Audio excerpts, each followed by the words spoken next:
Mga kosa, dito tayo ngayon. Gumawa tayo ng pako. Ayan o. Oh. Okay, yan. Ayan o.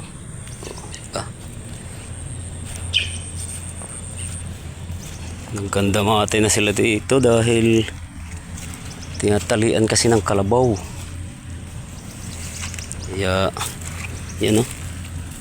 Nagkanda putol-putol sila. Pero marami to dito. Yung mga kakilala kong nagbibinta ng pako, dito sila kumukuha. Yan o. Yan. Kailangan mag-ingat lang, baka makuha nyo yung ano, yung hindi kuha na pako, hindi legit. Yan, diba?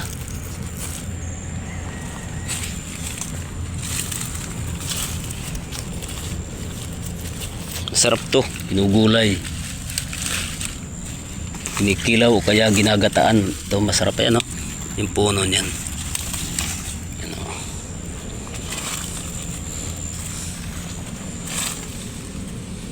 Mano to sila pag tag-ulan kasi talagang marami.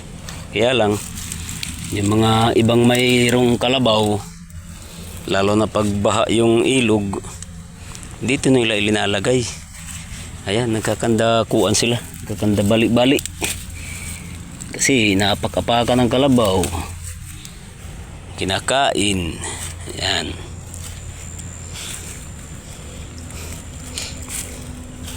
Pero kahit pa paano, may natitira pa naman. Hindi naman natin kailangan ng maramihan eh. Kasi panggulay lang naman sa atin eh. Yan lang, titingnan ko baka. Kasi meron niya silang mga ano, mga larba na nakatira. Larba ng gagamba. Mga. Saka pag ganitong panahon, delikado din to. Kailangan mag-ingat-ingat talaga. Minsan kasi mga ahas, lalo na pag katitigil lang ng ulan tapos uminit, ayun, nagbibilad dyan sila dito sa ano, sa ibabaw ng pako. Jesus, matigas na to. Kailangan talaga dito kamay lang kasi para mapil mo yung malambot pa saka yung matigas na, kasi meron kahit bagong usbong yung hitsura ng dahon, matigas na yung puno. Kaya yan. Yan o. Kahit maka isang bungkus lang tayo, pwede na itong panggulay. Diba? Sarap na to. Pag ganitong taghirap, tiyaga muna tayo sa mga gulay-gulay. Hindi tayo makapunta ng shop dahil mahal ang gas. Sa gas lang napupunta yung kinikita natin. Tapos maulan pa, diba? Ya ito, tiyaga lang muna tayo sa gulay-gulay dito sa bundok.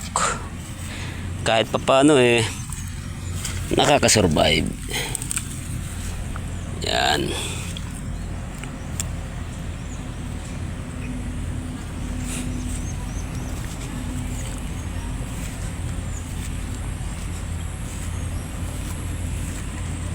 Malawak yan na ano, pakuhan. Pero pag nadaanan kasi ng kalabaw, sus, ubos lahat kasi napak-apakan ng kalabaw yan. Tsaka ano pa, pag umaapaw yung ilog, dito dumadaan yung tubig, kaya yan na ano sila, nalulunod din sila.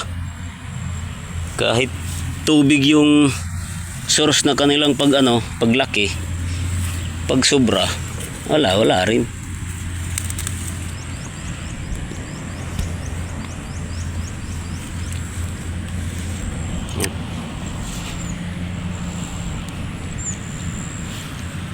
Ingat-ingat lang tayo sa mga laman lupa na ano, pwedeng makaparwisyo, pwedeng makadelikado sa buhay natin. Hindi natin hawak yung bawat area. Yan. Marami naman, kaya lang ano, maliliit yung iba. Hindi pa kausbong maayos. Or talagang ganun lang talaga yung kuan niya. Kasi ano nga, kumbaga bagsak. Bagsak yung kuan nila.